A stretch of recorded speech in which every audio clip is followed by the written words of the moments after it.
It's a ball of tin. No, it's an airplane. Wait, no, it's a spaceship. Wait, what? It's a robot? It's a giant robot. Hi everyone, this is me, Morgan, Brea, and Bertsch in the entertainment capital of the world, Hollywood, California. And right now we are here at the one, the only, 35th Annual Writers and Illustrators Event of the Future, and it's going to be fantastic. We're going to talk to some of the magnificent illustrators and writers of the future, the ones that are just kickstarting their career right now. We are going to go ahead and get their signatures on our books, and on top of that, we are also going to go ahead and see the presentation, the award ceremony, get to hear some inside info about what their tricks are, how long they've been just starting to do this fantastic job, and see what else they do besides writing. So come on, let's go ahead and see what they have in store and see what great advice they have. So come on, let's go. What are we waiting for? We're here with Sam Kemp, and I was wondering, do you have any illustrations that you're working on right now? Yeah, so I'm working on some professional work, which unfortunately I can't share with you. But I am working on passion projects. I always am trying to improve. Well, other than that, I know that you just won a fantastic, lovely award right here. Yeah. So what were you feeling when you went up on stage? Were you anxious? I was really nervous. Yeah, I was really worried. But hopefully it came across okay. Well, thank you so much for this interview. Thank you. Yeah. We're with John Haas. What inspired this story? Was it something that encouraged you, a family member, or somebody who you loved, like an actress or anybody like that? Well, this particular story is inspired by H.P. Lovecraft. And my friend Greg, he's been bugging me for years to do an H.P. Lovecraft-inspired story, and so finally I did this one. And then when Joni was looking for a story for the contest, I sent it in there. Well, bravo! And the rest is history. Well, actually you won with your friend's suggestion. I know. So that's a good moral, kids. Listen to your friends. They are there to help you. They are. But you got to listen to the right friend. That is true. Do not listen to bad friends. If you listen to bad friends, you will end up in bad places. Exactly. So, double moral. Well, thank you so much for this interview. Well, thank you. And I hope I will see you later on with your big, huge books. We're with Elise Stephen, who wrote this book, Untrained Luck. So what is one of your favorite parts about writing? Does it help you calm down and meditate, or does it help you just get all your thoughts on paper? I enjoy writing because I get caught up in the story, and I love stories that are compelling and adventurous and really captivating with being worried about what happens to the characters. So it's the thrill of the story for me that's my favorite part. Oh, and so if that's one of your stories, it gets you more entertained. Yes, because I get to control what happens. Bravo! And now that you just won this award, I mean, you got to be really excited, you got to be really pumped. And so what are you going to do with your now bragging rights in a way? I plan to take those bragging rights as encouragement, and I'm planning on taking this short story and using those characters in a novel. What's the novel going to be about? Well, so far I know that it's going to be roughly 7 years into the future of this one, and it's dealing with a young teenager wanting to be his own person and not wanting to listen to the people who take care of him, in this case his adopted mother. Thank you so much for this interview, ma'am. Thank you. We're here with David Keaton, and he wrote this short story, Dark Equations of the Heart. And so what's one of your absolute favorite things about writing? Do you enjoy it so much because it's about people that you know, or do you get to write things that are down on paper? I think part of the enjoyment is because you can write, everything you write is different. So from one story to the next you can change genres, you can go from dark to light, comedy to something very serious. So there's endless variety. And it's just nice to be able to have that flexibility and move around. I think that's one of the advantages of short stories. Obviously you can do less of that in a novel, but short stories really allow you to push the boundaries. And so is anybody else in your family a writer? No. Thank you so much for this interview. Thank you. We are with Al Kieran. Thank you for having me. So now that you have your giant award and you have bragging rights, what are you going to do? Hopefully go back home and keep writing. I'm hoping to kind of transition into novels, so I'm going to start one when I get back, and hopefully that'll go well. And so are you going to do like any transitioning from this short story into a novel, or are you just going to stick with this as a short story? I think for now I'll just stick with it as a short story. I've kind of thought about it, but I've got another project I want to work on first, so I might stick with that and see how it goes. Well, that's fantastic. Is this story perhaps like any way involved into your childhood, or at all involved in like anything that you did in your real life? No, I mean, I've always kept up with like astronomy, and it's like pretty directly related to a discovery they had in like 2017. So yeah.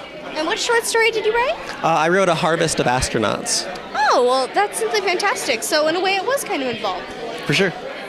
Well, thank you so much, sir. Yeah, thank you for having me. We're here with Preston Dennett, and he wrote A Certain Slant of Light. And so I know that you have entered many, many times into this contest. How many times was that exactly? It was, wait for it, I did 47 times. What? Right? I mean, gosh. And you just like won this time, and you have over 12 mentions? Yeah, 12 honorable mentions. Wow, that's insane. I can't believe it. I can't believe I finally made it after all that time. Can you believe it? No, but I mean, you should honestly be a teacher for kids to not quit. Right. You could be honestly like a great gym teacher. Some kid wants to quit tennis, tell them no, and tell them your story. Yeah, I hope it does inspire people, because I gave up, and it was a big mistake, and I regret it for sure. But I came back, and I persisted, and now look at it. Yeah. I have my trophy. I love it. You're precious. Definitely. And so now that you have your bragging rights and your trophy, what are you going to do? Are you going to see if you can make like a big, huge career out of this? Oh, for sure. Yeah, absolutely. I want to make a living as a writer. And now that I've won this award, I have the confidence that I could maybe actually do this. Yay! Appreciate it. And did you enter into any other writing competitions besides this one?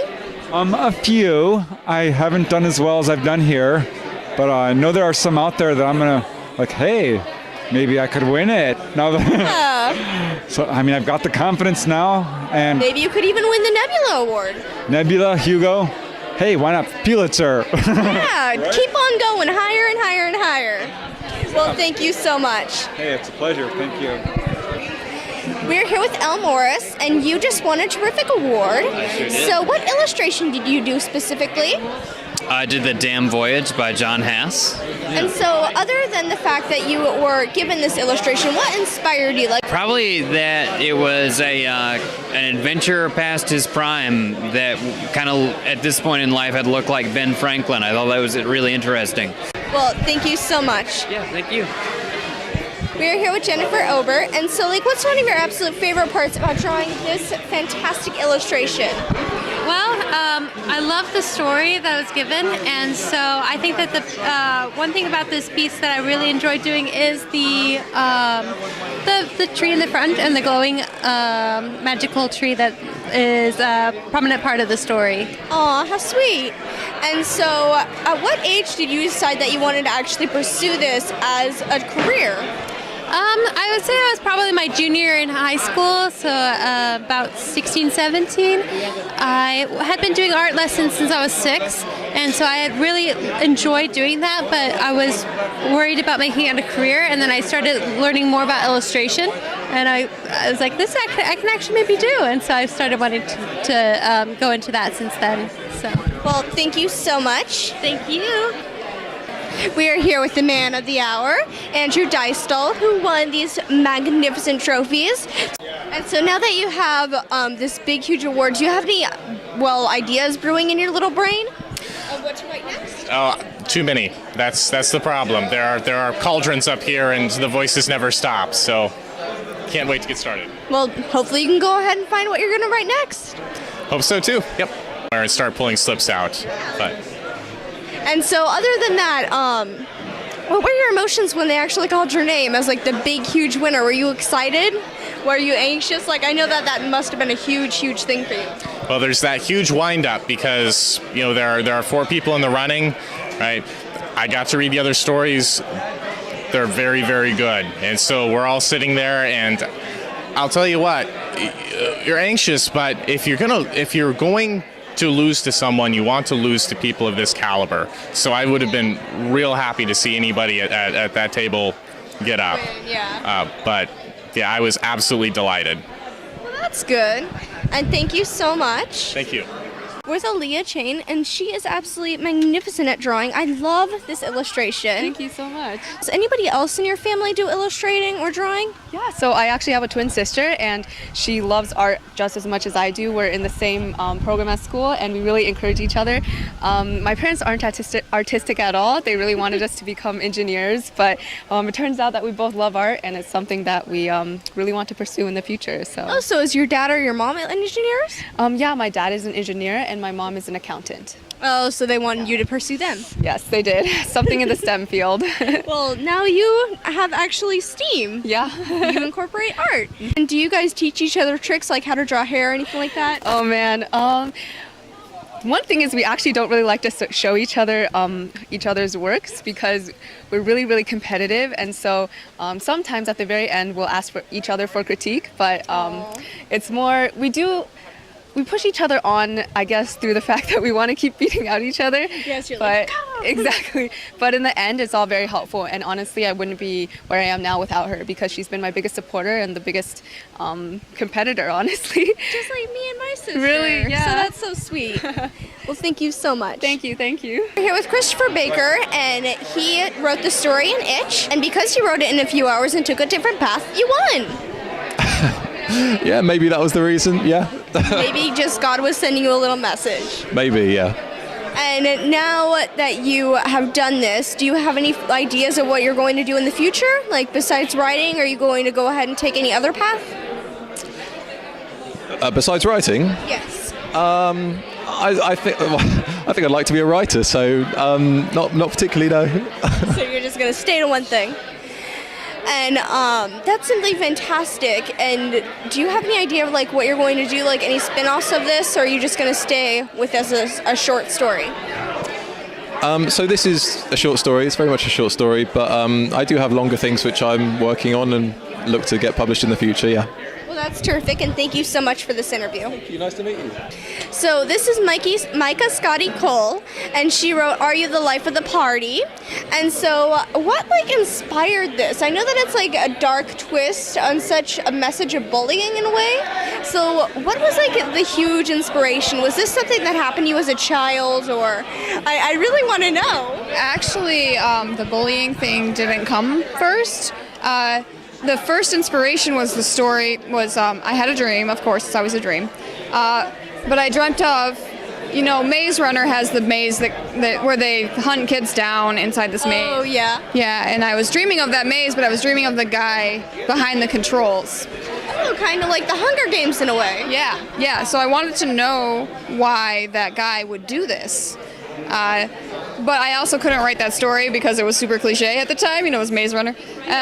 So I kind of had it was just gelling in my mind for a while, and then I found the perfect frame for it, and that's where the story came from. Well, bravo! Thank you. I mean, this is honestly a great way to make a living. Just dream up fantastic thoughts. Yes, one tiny little snippet of a dream at a time, and that's where you get... Bingo! Yep. It's always usually two ideas. You get one idea from a dream or from a snippet of conversation or somebody's dress. We had a really good dress here. I think I want to write a story about that.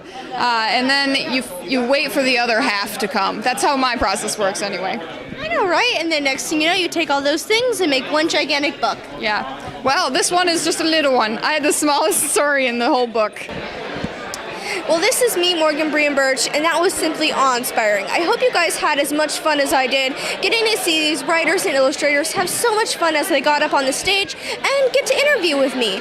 I hope you guys just got to be able to see all kinds of new tricks and stuff to learn from all these fantastic people. This is me, Morgan Brea Bertsch, signing out. I'll see you guys next time. Bye-bye!